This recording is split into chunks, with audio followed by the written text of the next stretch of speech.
Un gusto estar en su programa. Y gracias realmente, porque es bueno que los ministros de Estado vengan aquí a TVE Perú para poder informar un poco la situación que se vive en nuestro país, así que le reitero nuestro agradecimiento. Lo primero que quisiera preguntarle, y son varias preguntas que quisiera que por favor nos ayude a entender, respecto de esta medida de la exoneración del impuesto selectivo al consumo a los el impuesto selectivo al consumo a determinados combustibles.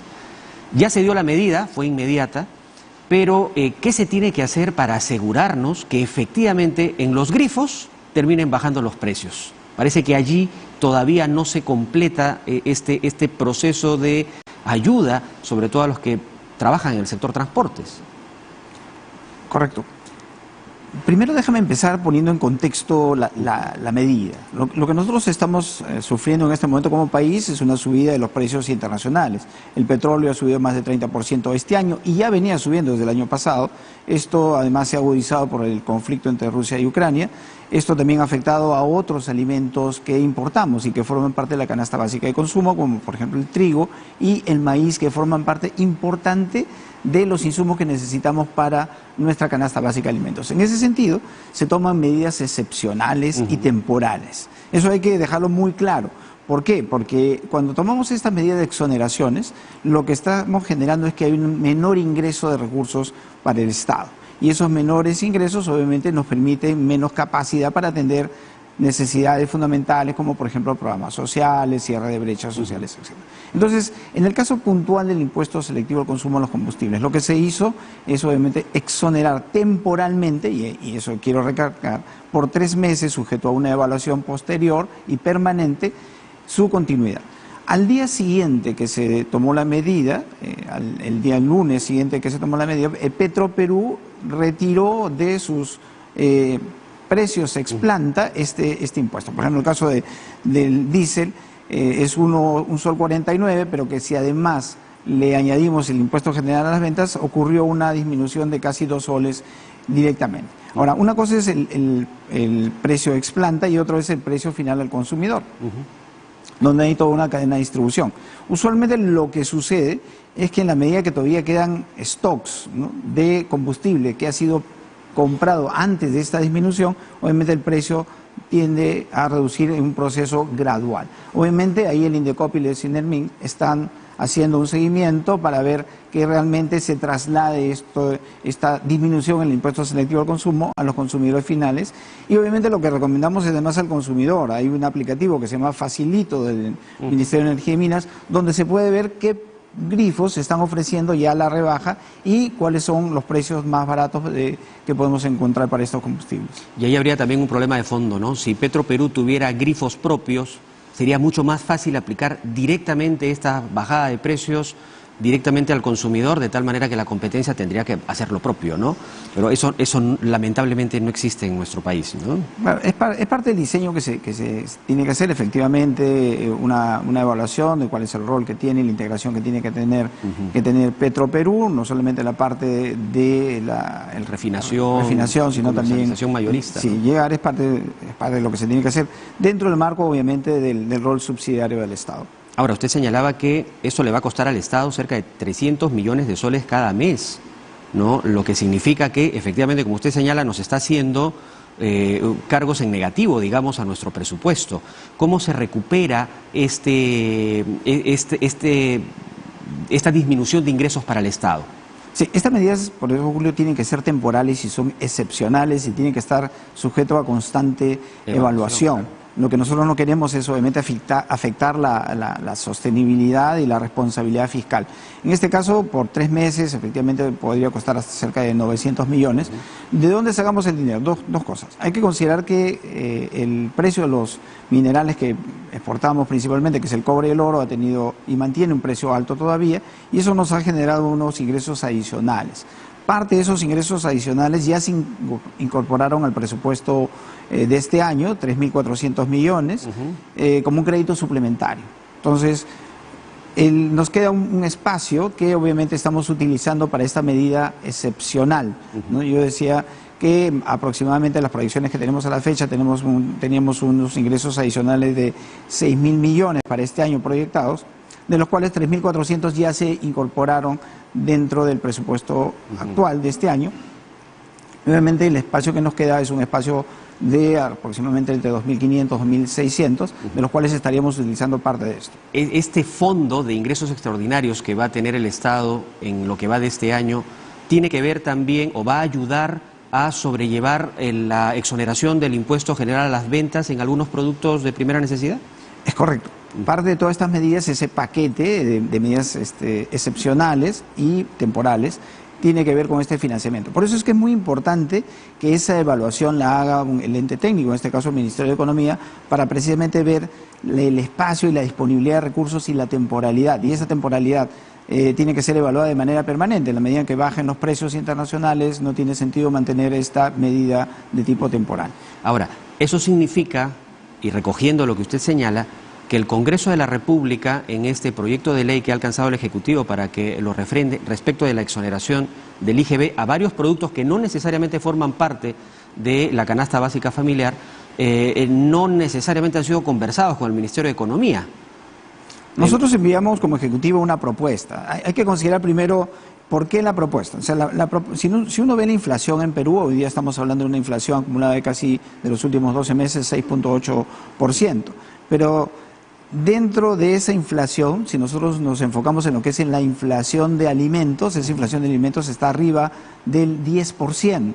¿Y quiénes son los que más son afectados? Las personas de menores ingresos. Entonces, la población de menores ingresos tiene casi un 50% de su canasta de consumo en alimentos, pero alimentos que forman parte de la canasta básica. Y por eso es que la medida fue focalizada en aquellos productos que tienen una mayor incidencia en la canasta básica de alimentos. Hay que considerar que algunos alimentos ya están exonerados desde diciembre y tienen una exoneración hasta fin de este año, por ejemplo, legumbres, frutas, menestras. Y lo que nosotros incorporamos son aquellos alimentos que tienen un mayor impacto, por ejemplo, el pollo, ¿no?, el huevo, las harinas, el azúcar, que tienen un alto impacto dentro de la canasta de consumo, sobre todo, repito, de los sectores de menores ingresos. El presidente del Consejo de Ministros decía que además la norma como estaba incluía ya otros productos que no necesariamente son de consumo masivo, ¿no?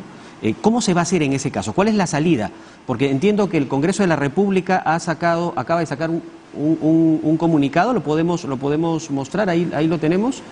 Dice: la elaboración del texto sustitutorio de la iniciativa contó con la participación del Ministerio de Economía.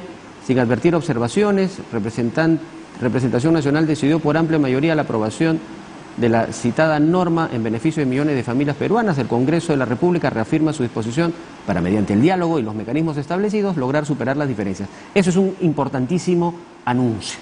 Importantísimo. Proponemos de inmediato, tras la opinión del Ejecutivo, dar solución rápida para no perjudicar a millones de familias, y los convocan para el día lunes 11 de abril a las 8 de la mañana en el Congreso, a usted, señor ministro, a una mesa de trabajo. ¿Qué le puede decir? Bueno, esto es sin duda reacción de lo que ayer ha indicado el presidente del Consejo de Ministros en un extenso hilo de tweets donde daba ya detalles específicos de esta norma. Sí, precisamente la norma que fue aprobada por el Congreso, la autógrafa, tiene demasiadas generalidades. Estas medidas tienen que ser técnicamente discutidas. Entonces nosotros hicimos una propuesta para que esas medidas, esas partidas, precisamente tengan la especificidad de vincularse a los productos de mayor demanda y mayor necesidad, ¿no? Nosotros como Ministerio de Economía siempre estamos dispuestos a coordinar técnicamente, pero la propuesta que se hizo y la propuesta que fue aprobada mediante la autógrafa no fue finalmente discutida. No, si ustedes ven la propuesta que nosotros tenemos, es una propuesta distinta a la que fue aprobada, pero definitivamente ante la convocatoria del Congreso estaremos mañana dispuestos a conversar y a mejorar la norma. El sentido es hacer un trabajo conjunto y obviamente beneficiar a los que en este momento están siendo afectados por la subida de los precios. Hay una lógica esencial que lo decía Juan Carlos Matius, que es un economista experto, conocedor del sector, en una nota que acabamos de mostrar, que daba cuenta de que estas medidas efectivamente tienen que ir muy focalizadas hacia las personas que tienen menos ingresos, que tienen menos posibilidades de superar esta situación de inflación,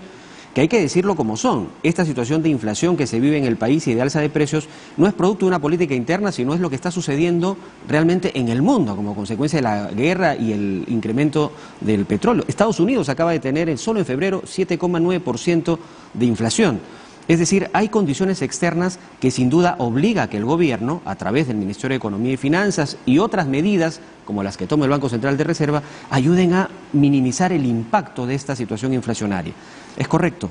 Es correcto, Julio, y lo que tenemos que tener en cuenta es que en el caso de Perú lo viene haciendo mejor que el resto de países a través de la política monetaria que despliega el Banco Central, con subidas graduales de la tasa de interés de referencia, que esta semana ya está en 4.5%.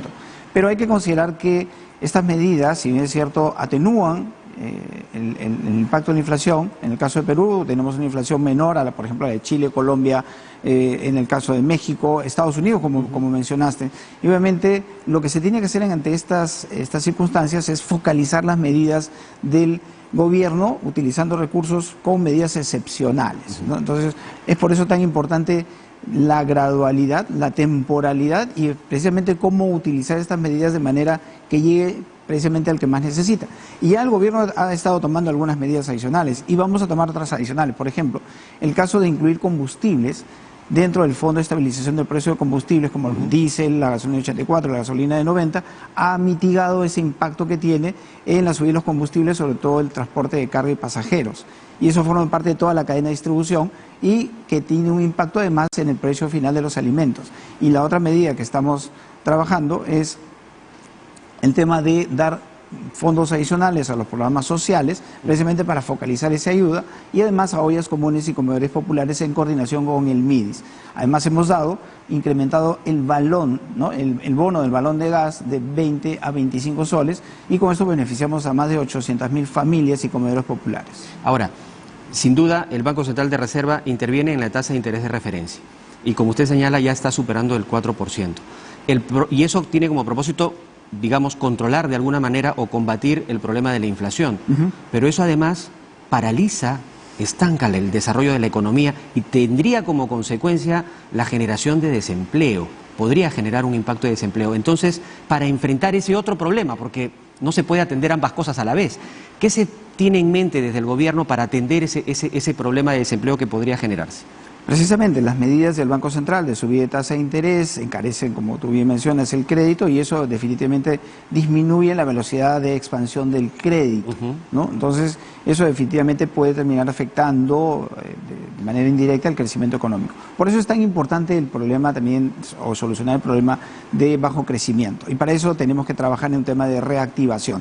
Pues la reactivación básicamente tiene que ir trabajada con un tema de mayor inversión. Esa inversión es pública, ¿no? Que estamos haciendo un seguimiento permanente de esa inversión pública, pero sobre todo la inversión privada. Por eso es tan importante generar las condiciones de estabilidad en nuestro país. Y de tranquilidad, de paz en realidad, ¿no? Para que los inversionistas inviertan su capital y puedan generar puestos de trabajo, ¿no? Precisamente, porque más allá de estas medidas temporales, lo que necesitan realmente las personas es generación de empleo formal. Y el empleo formal se crea básicamente mediante un mayor incentivo de la inversión.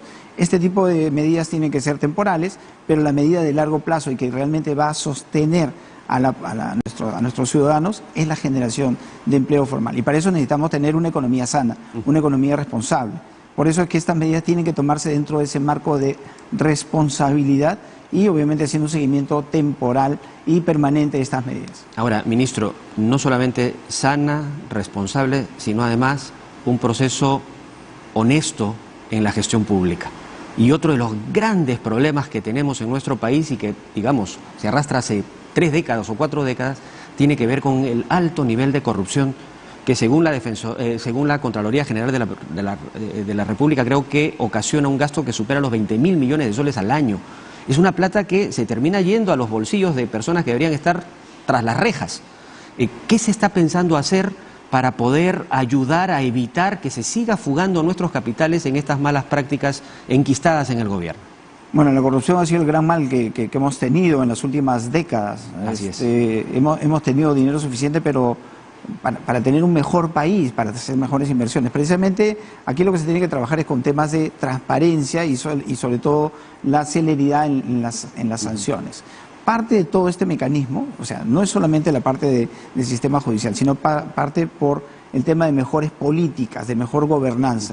Y en ese sentido, por ejemplo, la adscripción de los lineamientos de la OECD, al cual nosotros estamos encaminados a ser país miembro, nos va a dar los planteamientos y los lineamientos, digamos, locales y el mejor tramado legal para poder combatir esta gran lacra que nos ha afectado como país.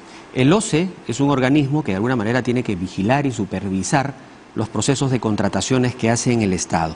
¿Se tiene en mente trabajar de la mano con ellos? Porque es evidente, dado los resultados, que no hacen bien su trabajo en ese caso en particular, ¿no? De evitar que existan malas prácticas o prácticas delincuenciales realmente en la gestión de nuestros recursos. Sí, el OCE es un factor importante dentro de la lucha contra la corrupción, pero es un tema transversal, ¿no? Es parte de todo un sistema de transparencia y de lucha contra la corrupción que tenemos que reforzar precisamente para evitar este gran problema que nos viene afectando, ya no solamente a nivel delincuencial, sino a nivel de generación de capacidades como gobierno y llegar con esos recursos escasos que tenemos a nuestros ciudadanos.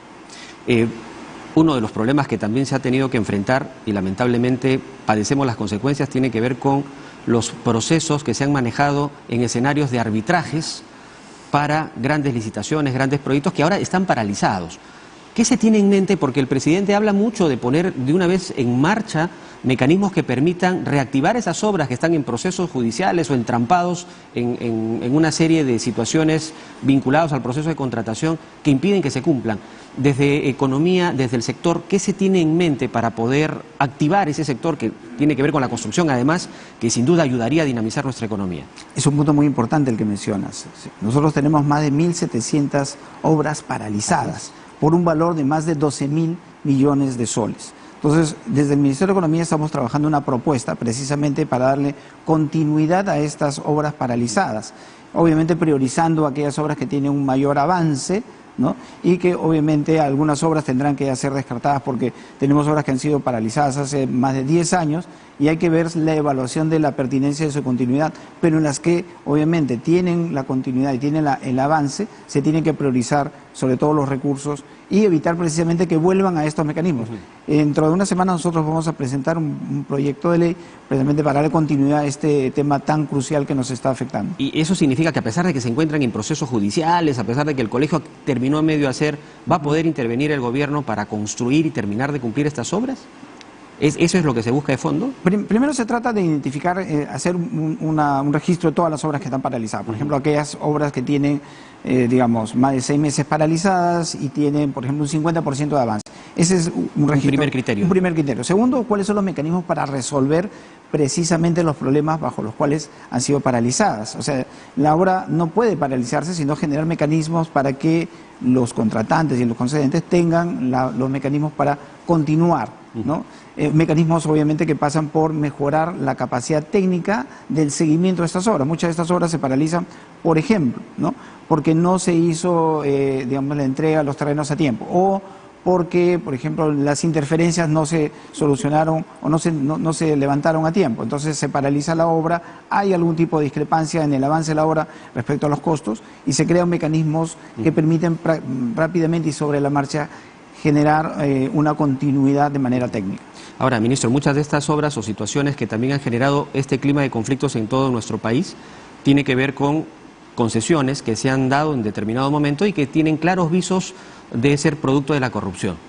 Los peajes, por ejemplo, o las concesiones en algunas vías han generado esta situación de conflicto. ¿Qué va a suceder con estos casos en particular? Porque bajo el concepto de que son acuerdos ley prácticamente este tipo de concesiones no se puede tocar, no se puede mirar y no se pueden corregir. ¿Qué se está pensando para poder resolver esa otra situación? Sí, hay que ser muy cuidadosos, precisamente como mencionas, al ser contratos entre partes, obviamente la intervención del Estado tiene que ser muy cuidadosa en términos legales, porque nos sometemos después o nos exponemos a demandas en el marco, digamos que en foros internacionales que terminan costando mucho más. Lo que se tiene que hacer es definitivamente una revisión, digamos, de las condiciones contractuales, pero obviamente contando con un acuerdo entre partes. Eso es lo que se tiene que hacer y ver cuáles son las condiciones que se pueden mejorar dentro de estos contratos. Pero repito, en estricto respeto del Estado de Derecho. Y eso significa mirar también el trabajo que viene haciendo Proinversión, porque gran mayoría de esos proyectos han pasado por esa oficina. Muchos de los proyectos, o sea, Proinversión se dedica a la parte hasta la parte de la licitación de la obra, ¿no? O sea, justo el proceso. Pero luego, claro, el ¿no? tema, muchos de estos proyectos que mencionas no han pasado por Proinversión, pero el tema donde se traba realmente es en el tema de la ejecución, ¿no? Por eso precisamente hace un par de semanas más o menos presentamos, dentro del marco de la Delegación de Facultades, presentamos alternativas para poder mejorar, por ejemplo, el caso de las asociaciones público-privadas, para hacerlas más eficientes, ¿no? en su ejecución, porque eso es lo que nos está trabando en este momento. O sea, se puede adjudicar el proyecto, pero luego al momento de la ejecución es que termina siendo trabado por distintos motivos que no fueron considerados al inicio. Ministro, nos gana el tiempo, le voy a robar algunas preguntas pequeñitas, pero creo que son significativas. La posibilidad del incremento del sueldo a los profesores también formó parte de algún anuncio significativo. ¿Para cuándo? ¿Qué es lo que se tiene planificado, al menos para este año? Hay que considerar que ya se han hecho, obviamente, avances. Por ejemplo, el caso, este año se aprobó el tema de la nivelación de la CTS para el personal docente. Entonces pasamos, antes los profesores recibían una CTS del 14% y ahora van a recibir 100%, pero obviamente se va a ir pagando de manera gradual. Es parte de la deuda social que nosotros tenemos y obviamente qué interesante anuncio, ¿eh? Eso lo aprobamos justo y lo trabajamos junto con el Congreso, ¿no? Esta es la propuesta para que, precisamente lo que mencionaba, la CTS de los profesores pasen de 14%, como era hasta el año pasado, a 100% de manera gradual, reconociendo obviamente este incremento a partir de este año. ¿A qué me refiero? Gradualmente se va a ir pagando. Esto obviamente tiene un costo, pero está dentro del presupuesto y dentro del espacio fiscal y responsable que tenemos que manejar. Eso en el caso de los profesores. ¿Qué sucede en el caso de las ollas comunes? Las asociaciones de ollas comunes hacen una labor increíble en realidad para poder, sobre todo, atender la necesidad de alimentación de los más vulnerables de nuestro país. Específicamente, ¿qué medidas se están proponiendo allí? En coordinación con el MIDIS, precisamente estamos dándole más presupuesto porque, coincido contigo, ahí hay un segmento de la población más vulnerable y tiene que recibir ayuda inmediata de parte del Estado. Con el MIDIS estamos trabajando precisamente aumentar el presupuesto asignado a ollas comunes y comedores populares, además de una retribución adicional que se van a dar a los programas sociales, Pensión 65, Juntos, así como Contigo. Obviamente. ¿Y en qué consiste esas medidas adicionales para estos tres programas? Claro, en el caso de ollas comunes y comedores populares es asignación de mayor presupuesto para tener un mayor alcance, ¿no? a la población que se beneficia o que participa dentro de estos esquemas.